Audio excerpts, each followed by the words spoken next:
Oh, Phil Hall, welcome. It's great to have you today. How you been, man? Can't complain. How about yourself? No, pretty good. Pretty good. We are we're a little on the dry, little bit of a dry spell, believe it or not, down here in Florida. Being a peninsula, you'd think that's kind of a misnomer, but it is what it is. Sometimes the weather patterns don't agree. So this past winter and early spring have been quite dry. But other than that, it's warm and humid like it's supposed to be down here. So hooray! This is fantastic. So you reached out to me recently. I wanted to first and foremost thank you. About a year and a half ago, you had me on the Nutmeg Chatter for one of my lo-fi album releases, and it was a lot of fun. I really enjoyed being on your show, and this is now you being on my show. And one of the things I wanted to talk to you about today was kind of some origin story stuff for you, because I know your involvement with movies and Film Threat, and that's kind of how Tom and I discovered you and first started talking to you. But I didn't really know the extent of your journalism background, and I started looking into your education background with Pace University, and then a bunch of the news outlets that you'd been involved with over the years. So talk to me a little bit about what got you into journalism in the first place, your journey with Pace, and then what your vision was with your journalistic education and what you were hoping to accomplish with that. Well, my interest in journalism began when I was in my early teens. I decided I wanted to be a journalist as a career. Initially, it was more of ego and show off. I liked seeing my name in print, and I liked being able to write stuff that got printed. I was on my high school newspaper and then on my college newspaper, and it was actually in college where my interest in writing and my interest in movies overlapped. I was at Pace University. At the time, they had a campus in White Plains, New York, and we had a campus newspaper called the Prestonian. It was named after Preston Hall, which was the main building on the campus. And I actually came into the newspaper office my first day of school and said I wanted to be a reporter. The editor was a little surprised, but he said, okay. And he started giving me news stories, and these were standard issue news stories that you'd see in any college newspaper, except there was one assignment I was given that I wasn't able to complete. I had to interview some administrator, and for whatever reason, this person was never around whenever I came in. I tried making appointments, he didn't show up, and I was getting close to my deadline. And I realized I was not going to be able to turn in the story. So I went to my editor, and for whatever reason, I think it was a completely harebrained idea. I said, look, I'm not going to be able to get this story for the upcoming edition. Would it be okay if I wrote a movie review? I had just seen a film that was playing in theaters at the time called My Favorite Year. This is 1982. Peter O'Toole was in the film. And the editor said, sure, why not? He's a very laid-back guy. Wrote the review, was published. He liked it, and he said, you want to do more reviews? I said, yes. So that's where I started to become a film writer, in school at least. Excellent. While I was still in Pace University, I started to submit freelance writing to the New York Daily News, and they published about roughly a dozen essays of mine relating to film and television, both classic and contemporary, and so that's how I got started as a professional writer, and I was 20 years old when the Daily News published my first piece. That's amazing. That is absolutely amazing. So there's a bit of an overlap here, I can see. Journalism focus, interest in movies, and a serendipitous delay in interviewing somebody led to you starting to do movie reviews. I mean, if phenomenal. The administrator had shown up and did the interview, we wouldn't be having this conversation, and I would never have had this career. It's pretty neat how stuff like that falls into place, isn't it? Oh yeah, I sometimes think about it. I always find it very funny. So clearly one of your favorite subjects is movies, and it evolved into that. Your journalism evolved into that to some extent, to a massive extent, actually. We can get into your books and some of the movies and your history with acting and all that stuff, how that evolved. It kind of came full 360, really. But initially, when you went into the program, did you have an idea of what it meant to be a journalist and what that career path was going to look like for you? Or were you hoping? Yeah, I did. I understood what it meant. I wanted to be a newspaper, magazine writer, more so than broadcaster.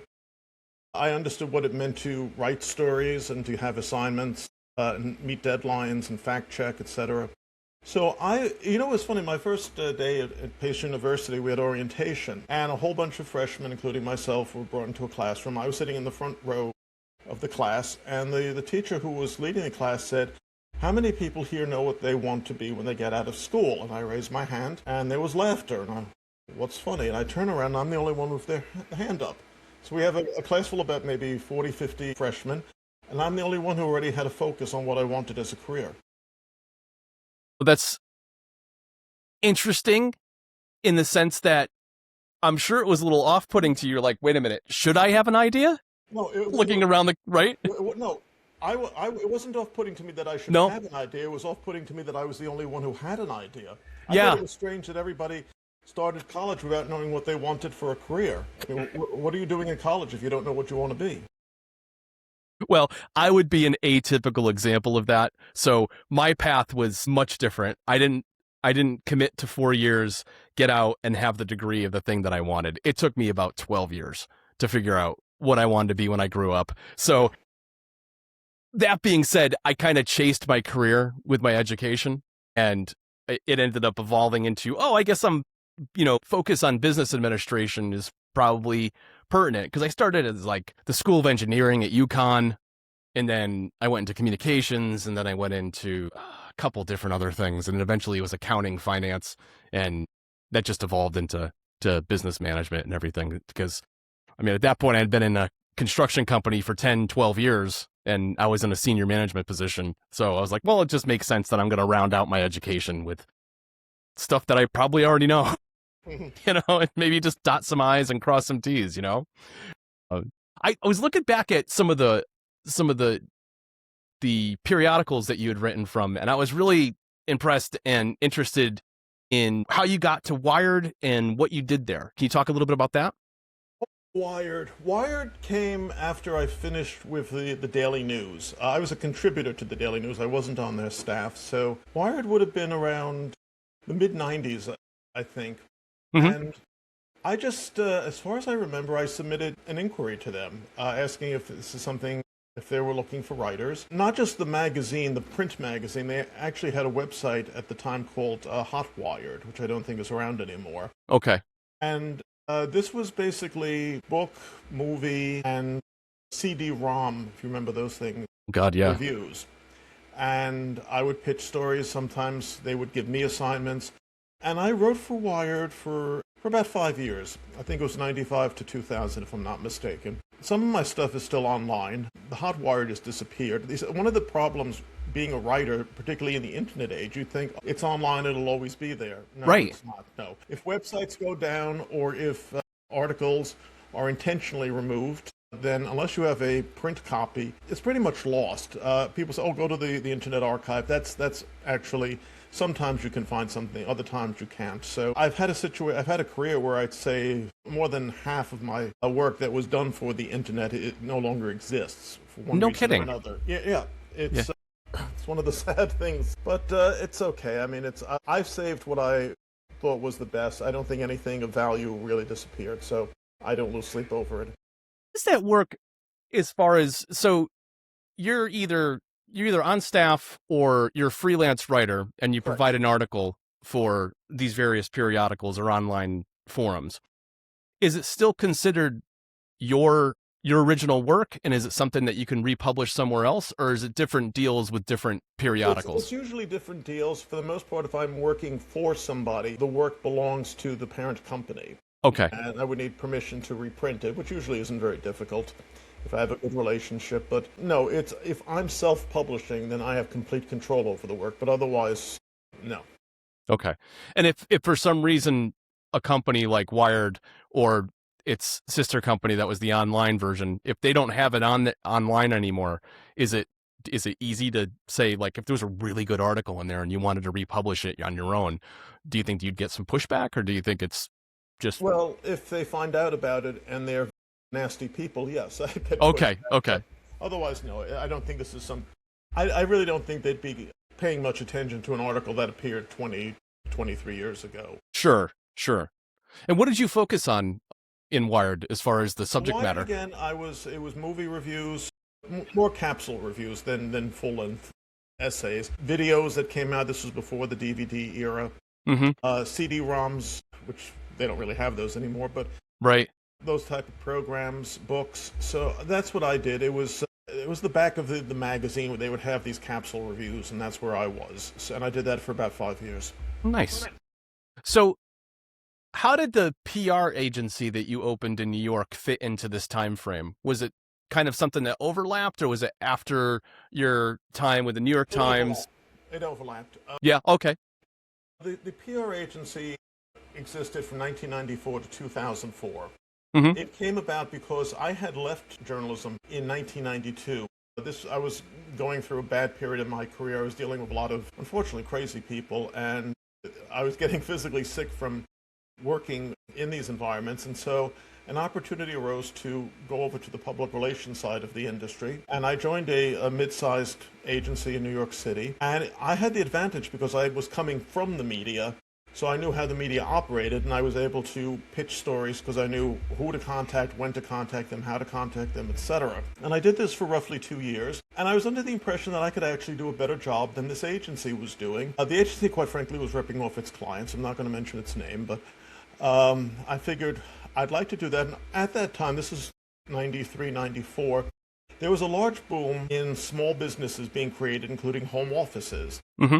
The internet was just starting to come in, home computing. There were a lot of startups, and a lot of the major agencies were not paying attention to them because they were smaller businesses. And I figured, well, here's an idea. If I could hook up with these companies and help them grow, I could grow with them.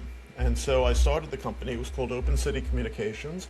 It was based in New York City. Originally just focused on technology companies, consumer good companies. I had no intention of being an entertainment publicist, but one of the companies that I did get as a client was a company called Milestone Film and Video, which is still around.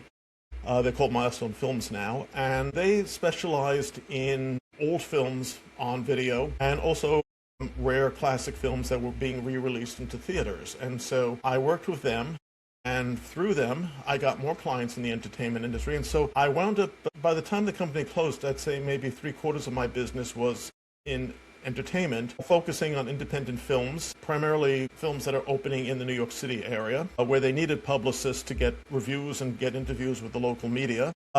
I worked with a lot of interesting people.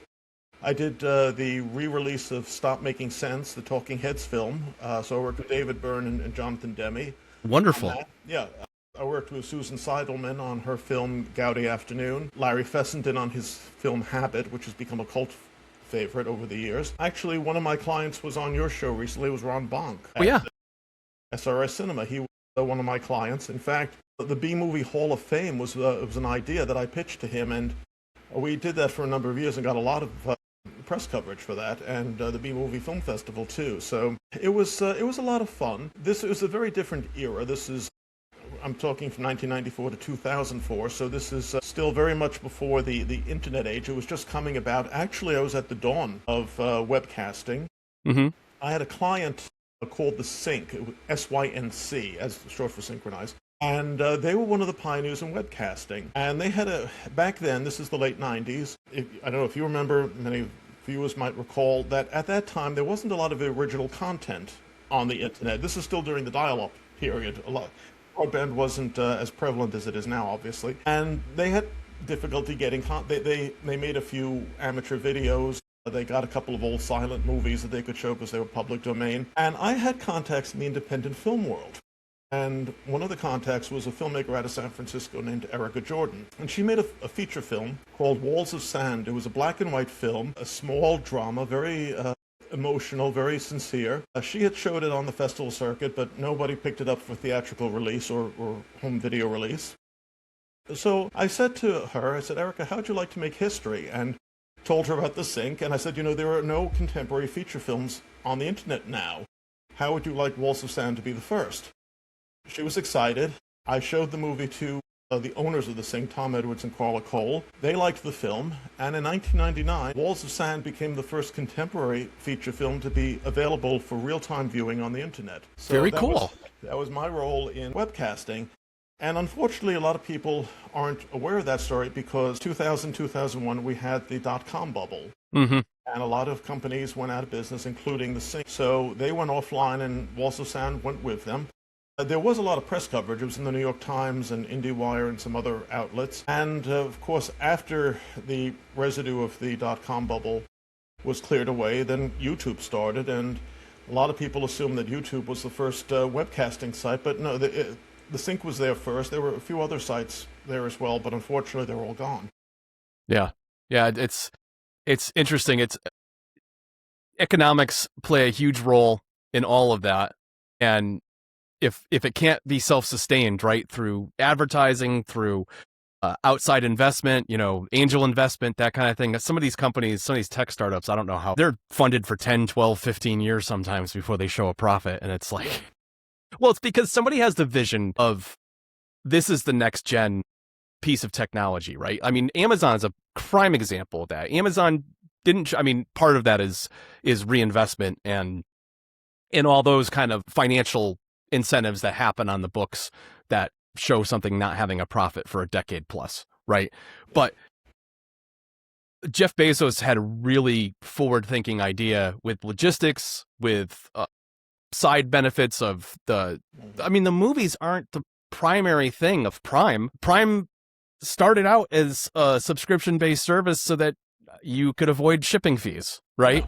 And now it just encapsulates like, oh, you get all this music, you get this, you get that. Yeah, it goes up a little bit every year, but look what you get. You get all this stuff, and you get and this is just, we're going to make a Lord of the Rings series and just give it to you. It just, that's just kind of really like a really wild business model that, if you ask me 10, 15 years, like 15, 20, I'm got to age myself a little bit because Amazon's been around a lot longer than I think. I keep thinking 2018 was like 3 years ago, and it's literally almost a decade ago now. As I age, things get real weird. It's just time seems to like shrink but expand so much faster. It's crazy, Phil. It's absolutely bizarre. But one thing I wanted to piggyback off of was your stint with the PR agency, doing your own thing. It seems like that was like a portion or a time period in your life where you may have started to really start moving into the book writing, if I'm not mistaken. Yes. Is that an accurate time frame? It's accurate. It came actually towards the end of that. Okay. After Wired ran its course, I started writing for Film Threat for Chris Gore's website. And I was there from 2000 through about 2013. In 2004, when the PR agency was starting to wind down, I had gotten an offer to write my first book. It was actually, Chris Gore was supposed to write it. He was contracted to do it, and for whatever reason, he couldn't complete the assignment. So he gave it over to me, and that became my first book, and there were 10 others that followed. That first book was the Encyclopedia of Underground Movies, published by Michael Weesey Productions. And then other books followed. Independent film distribution was from the same publisher, and that was designed to help newcomers to the film world navigate how to get their film out in front of audiences and festivals and critics and distributors. And then I went over to Barramana Media and focused more on film history books. I had The History of Independent Cinema. I had The Greatest Bad Movies of All Time. A book I wrote called What If They Lived. I co-wrote that with Rory Aronsky, which speculated what would have happened to famous Hollywood stars who died prematurely if they had lived and they had a full life. And I did the weirdest movie ever made, which is about the Patterson-Gimlin. The footage, the footage film. Yeah. That 59-second shaky footage of Bigfoot walk. Yeah. The story behind it is extraordinary. Yeah. How it came about. And I also did Jesus Christ Movie Star, which is the history of how cinema has depicted Jesus. So those were some of the books that I've written over the years. But after the PR agency closed, I went back into journalism full-time. Actually, while I was still doing the PR agency, I was writing film reviews and essay for Film Threat from other sites. That's what the New York Times, I actually did a review of Georges Méliès films. That had just been released on DVD, so I did something about that. So I was always writing. I didn't hang it up to run the PR agency, but I was doing several things at once. Yeah. The Greatest Bad Movies of All Time really resonates with me because even to this day, I am still a huge, massive Mystery Science Theater 3000 fan. In addition to riff tracks and everything that Mike Nelson and those guys do. I'm sure you're familiar with Oh, yes. Yeah. with that, and their whole stint on public access and how it's evolved into kind of a cult following for decades now, literally coming 13 or 15 seasons of the show at this point. But Sandy Frank movies, old Roger Corman movies that they would just hammer on for like the tropes, the standards that they would do in each and every movie, and just that. But like, I always felt like it had a tastefulness to it too, even though they are kind of poking fun at movies and some of the low budget acting and the low budget effects and everything. At the end of the day, I mean, producing and finishing a movie is no small task and no easy task, right? For anybody, whether you're an auteur or you've been doing this for decades and you're well established and if you're a well-established director, producer, it's even worse because the expectations of what you're going to produce are so much higher, right? Especially if one of your first movies just popped and they're like, well, the expectations, you got to level it up each and every time. It's kind of amazing because back when I was in my 20s, so many people were like, oh, I want to make a movie. I would love to make a movie, blah, blah. And you hear these people and they got this idea, and ideas are great. Write stuff down on paper. It's great. But at the end of the day, if you're not executing on it and you're not building towards telling your story and more importantly, sharing it with everybody, I just feel like you're going to wake up 70, 80 years old and just scratch your head and be like, why don't I make that? I don't have the energy anymore. And that's my big thing with the journey with music now is I got to a point where I was doing a bunch of movies over the years with various friends, and then by extension, some other people that, third parties that, knew us. And I realized like none of this is doing any work sitting on a hard drive, which is why I went the whole, royalty-free Creative Commons track with my music, because taking away the paywall just made it available for everybody. And it just excited me that I'm like, oh, wow, it's going to show up in all these videos and all these movies. And I could still collect, on the back end through royalty societies and everything. Great. I'll add value first and then have it come back to me, karmic bit, karmic repayment for all this, creativity. And that allowed me to create wherever the heck I wanted to and not be beholden to each individual project. You know what I mean? Yes. So that's, it's funny. I see some parallels there, and I just wanted to share my insight with that. But you've got literally 9, 10 books now on Amazon? 11 books, yeah. 11 books total? 11 books total. Are they all available on Amazon?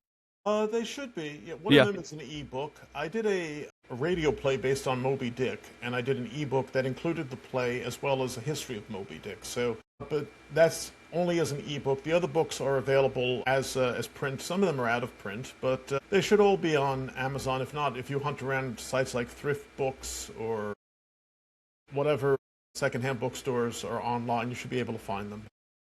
So, you spend a lot of time in a position of historian, right?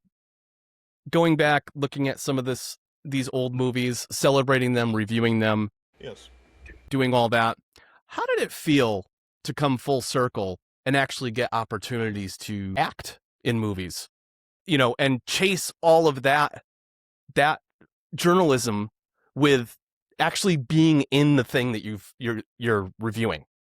Well, one of the best things about being a film reviewer is appreciating good acting as well as bad acting. And you realize what works on screen, what doesn't work. And if you're going to be suddenly put in front of the camera, you have to start to say, okay, now what do I need to do? What should I avoid? I had an interesting lesson in terms of how to act for the camera, actually way before any of this was going on. This was back in 1991. I was unemployed.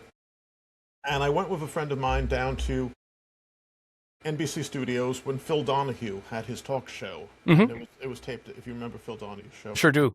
And my friend Matt and I were there.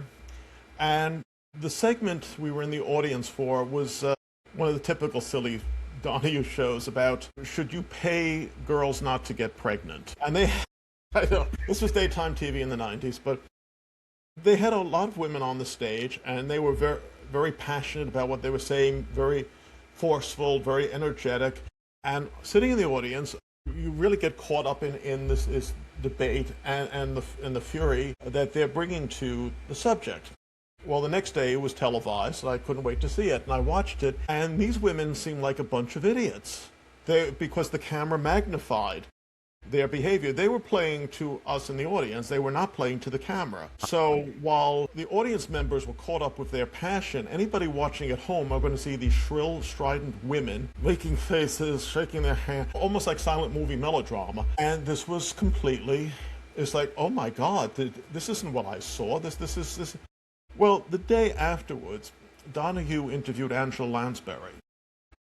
And it was just the two of them on the stage, and she came across as very warm and very grandmotherly. And I was watching this, and I'm saying, what is she doing that these women the day before weren't doing? And it just dawned on me, she didn't care about the audience that was out there, which is not to say she was being rude, but she was playing to the camera. She kept how she spoke, how she moved, how she looked at Phil Donahue, how she looked at other people. She of course, she was obviously a old-time professional, so she knew how to work the camera. And that was probably the best lesson I ever had in terms of acting on camera.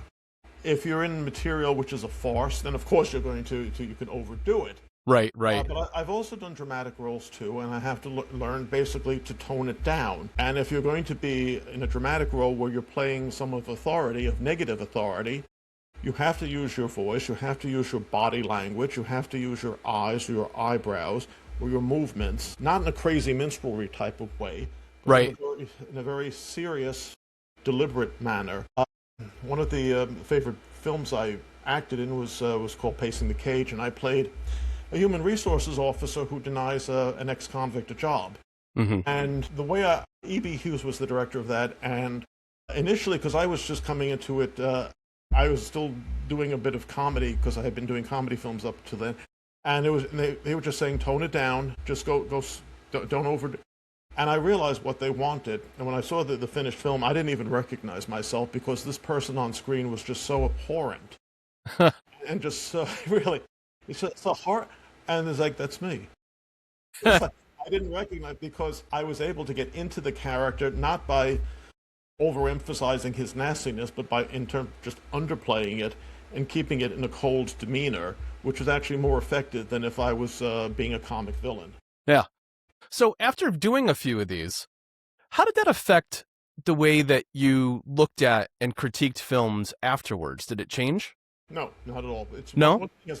No, because I'm looking at a film as its own entity. Okay. I'm not bringing my experience to somebody's performance. I mean, I'd like to see a film and say, damn, I could have done that better than Ryan Gosling, but no, it's... But it has not. My acting has nothing to do with what I'm watching.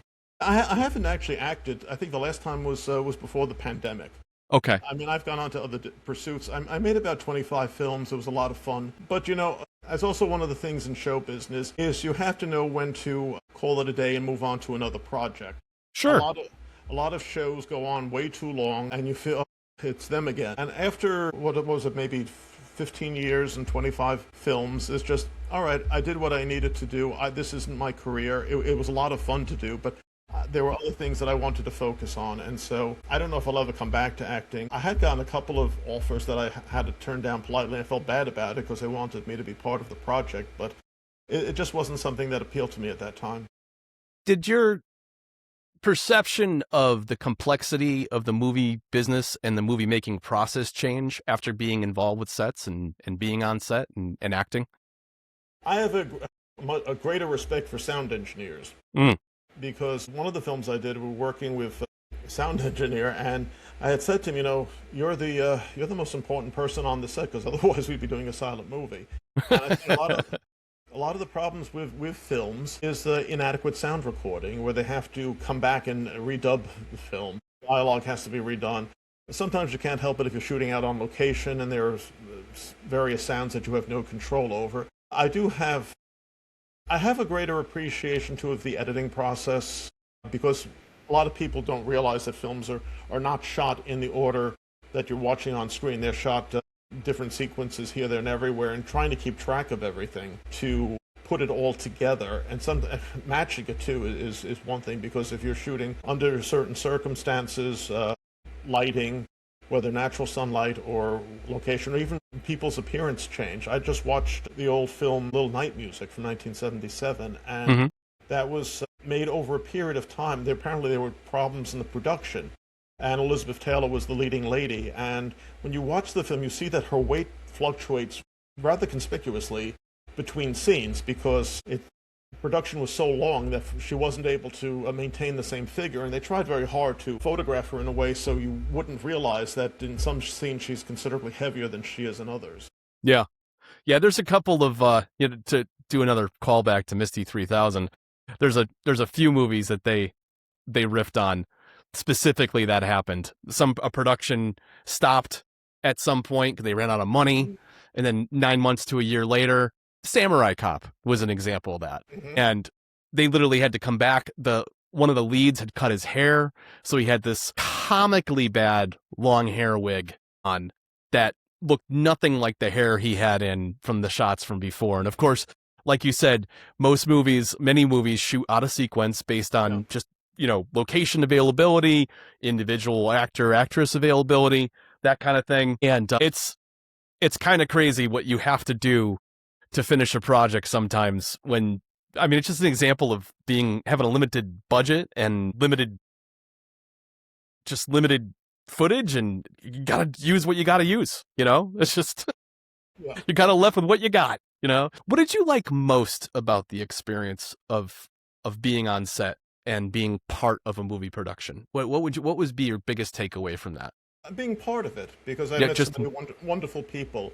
I mean, movie making is a hurry up and wait situation where the actors have to wait for the scenes to be lit and to do sound checks and set dressing and whatnot. So I got to hang out with a lot of wonderful people. Debbie Rochon in particular, who is, I think everybody who meets Debbie falls in love with her. She's such a warm and wonderful person. She certainly is. She is. So in around 2016, if I've got the timeline right, this is towards the tail end of your acting/movie jaunt here of 15 years. There was a couple about 20. It was before the pandemic, so I'd say around 2018 or so. Yeah, I was looking at the IMDb timeline, and it looked like you had a couple of movies after the 2016, but around that time is when it looks like you got involved with Nutmeg Chatter and started doing that podcast. And you've recently hit a major milestone. You've broken 400 episodes, which is fantastic. Nutmeg Chatter is not a podcast; it's a radio show. It's on. Okay. Forgive me. WAPJ out of Torrington, Connecticut, and it's on the Robin Hood Radio Network in Connecticut, which is about 4 or 5 other stations. I wasn't on the show from the beginning. Actually, I got involved with that because I was part of Nutmeg Junction, which is a radio drama. Okay, that may be my confusion. Sorry. That's fine. Some people get confused.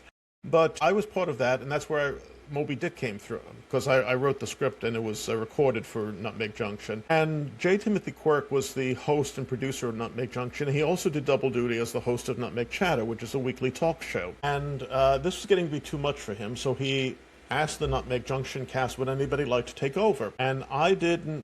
Rich Sear, who's a comic and an actor who was part of the company, did as well. So originally we alternated. I did a show one week, he'd do a show another week.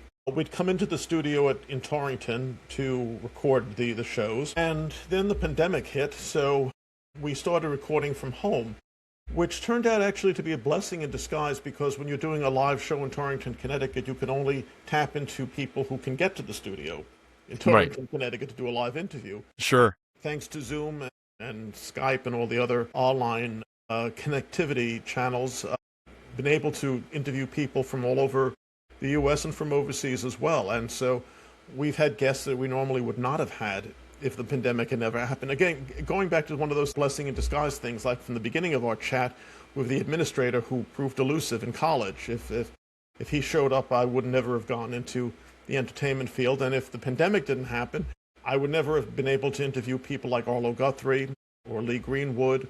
Wow. Or Carl Higbee, and having people coming in from Europe and the Caribbean and Australia to speak with me as well. So right now we just passed the 400 episode mark, and that's with having the 3 hosts, Joe, Rich, and myself. And For the last 2 or 3 years, it's been me as the sole host. So as long as it can go, as I said a few minutes ago, that, sometimes a show, when it runs its course. At the moment, mercifully, Nutmeg Chatter has not run its course for me. So, and there are people who contact me every week who ask to be on the show. So go figure. Yeah, that's great. I was just gonna ask, sourcing guests and your guest focus. What's the main idea behind the show? Is it pretty much any kind of professional or artist, that kind of thing? Or? Well, you were on the show, so we talked about Sure. music. We've talked about politics. We talked about religion, food. We've talked about history. There was one show we're actually going to be rerunning in conjunction with the America 250. Was about the Revolutionary War and the battles within the New York and New Jersey area. So that was an interesting show. Anything that would be of any interest to anybody. No topic is off limits. Of course, being a radio show, we have to have G-rated language. I've done podcasts and I've done internet radio shows where the language has gotten very salty, but in a way I'm glad it's on radio because then I don't have to fall back to the crutch of using 4-letter words for shock effect. Yeah, right. So how do you feel about the evolution of journalism over the last 40 some odd years that you've been in it? Like specifically the decline of the physical aspect of it, the opportunity or maybe lack thereof in the digital space. Yeah. What are your thoughts and feelings on how it's evolved and what opportunities, if any, are out there for maybe a journalist of today, of the 21st century? What can they look forward to, or maybe not? Well, I think with the word decline, of course, I'm glad you mentioned it because that comes to mind. Yeah. I'm 61 years old, so I started in the 80s. And it's funny, somebody once asked me what it was like being a reporter before the internet, before cell phones, where you actually had to call people up and do research going through old newspapers and whatnot. And I said I preferred it. It was more of a challenge. It was almost like a game that you had to find these people and get their quotes and then make sure the facts were all straight and type everything up. Today it's too easy. I mean, if you play around on the artificial intelligence platforms, it's scary. It's just like, tell me about X, Y, and Z, and just sit back and all of a sudden there's a small essay about X, Y, and Z. Right. And, all right, I don't. Of course, it's questionable how factual it is. Oh, yeah. And I've had a problem with ChatGPT, where I asked a question about what kind of an actor is Phil Hall, and they spoke about one movie where I was just basically there as a favor, as an extra, and that was the only movie that they focused on. It's like I said, and I typed in, please go back and check. Phil Hall's done a lot more movies than this one part. So then they had a more in-depth analysis of my acting. A lot of journalism today is more commentary than news. A lot of it is slanted. A lot of it is substandard because it's being written by people who don't understand how to do a story and who, quite frankly, have no talent. I worked at a place called Benzinga, which is an online news site. Oh, I remember that. And I was there for about a year and a half. And I was, when I joined there, at first I thought, oh, this is going to be interesting because I had a 2-week test period. And I figured, oh, this is so rigorous. I can't wait to be part of this team. And when I got on the team, I realized I was the only one who actually had professional journalism background. Kidding. I'm not kidding. Their star reporter was a former busboy from a diner in Grand Rapids, Michigan. And you can't make this stuff up. You can't. I wish I could because I caught him plagiarizing several times. Boy, he's still with the company too, believe it or not. Then they hired somebody who was a pizza maker, and he had asked his colleagues, "How do you set up an interview?" And I'm like, "Okay," I say, "Forget it." I mean, if you don't know how to set up an interview, you don't belong in journalism. So I'm glad I'm not with those guys anymore. But it's typical that you have a lot of people who, quite frankly, don't know what they're doing. A lot of journalism I'm seeing is not even coming from this country. A lot of it is outsourced to Asia. I had worked for a place where we were covering, this was bizarre, it was covering the Canadian real estate market. I was the editor. I've never been to Canada, and I don't know anything really about the country. And my writing staff consisted of a reporter in London and 3 reporters in the Philippines. And we were all writing about Canada. So this is a country that none of us had ever been to or had no connection. That's wild. And the people in Canada were reading this nonsense, and they had absolutely no idea who was putting it together. It was a company called Star Media, and unfortunately, the star is still shining. It hasn't gone out, but some things hang on, man. There's some websites and some media outlets that I scratch my head sometimes. I'm like, wow, people still think this is relevant, huh? Yeah. I'm like, okay, Yeah. I guess so. They're like STDs; they never really go away. So, what does the future have to hold for film? I mean, you're 61 years old. Yeah. You've done a bunch of movies. You've done a bunch of movie reviews. You've published 11 books. You have Nutmeg Chatter. Is there any other big projects on the horizon? Well, I do book reviews for the Epoch Times news site, so I'm enjoying that a lot. Book reviews are very different animals from movie reviews because the focus is much more intense. You can watch a movie, you can pause a movie to go to the bathroom or get something to eat and come back, or you could like goof off and then ask the person sitting next to you, what did I miss? I fell asleep for a minute. With a book, you have to go through the book and you have to absorb it. And as a writer, I find it more challenging. And I love writing for them. I've gotten wonderful feedback, so that's currently my work. I'm also the editor at Weekly Real Estate News, which, despite its name, is actually a daily news site that covers the real estate industry. Okay. I still write about movies for Cinema Crazed. I've been there for about 13 years. I do 2 or 3 reviews a week. I do a retro film capsule review. I have the Bootleg Files column, which I began on Film Threat many years ago, and I brought it over with me, where I review films that are and TV shows that are only available through bootleg channels. And there's one thing the third thing is something I never intended to do, and it was a series called Every Bugs Bunny Ever, where each week I review a Bugs Bunny cartoon in the order of their production. And the founder of Cinema Craze was Felix Vasquez Jr., and that was a pet project of his. And he had been writing that until he abruptly passed away 2 years ago. And it's like, losing him was heartbreaking enough, but to see his work unfinished, I couldn't tolerate that, so I took over. And so where he left off, and so I'm going to be finishing the series for him. Very cool. Very cool. It's funny to revisit the old Bugs Bunny cartoons through a critical perspective. I mean, I could watch them on TV and laugh out loud at how silly they are, but now I'm reviewing them and considering the animation and the sound effects and the music and whatnot and where they fit within the context of the series. So that's been a fun challenge to do and to keep Felix's legacy alive. I think it's incredibly interesting history to capture every aspect of Looney Tunes / Bugs Bunny, because I remember I want to say 5 Arts or 7 Arts Studios, 7 Arts Studios, where Bugs Bunny's head was shaped like a football. Back then, those were really aggressive. They were intermezzos at the theater.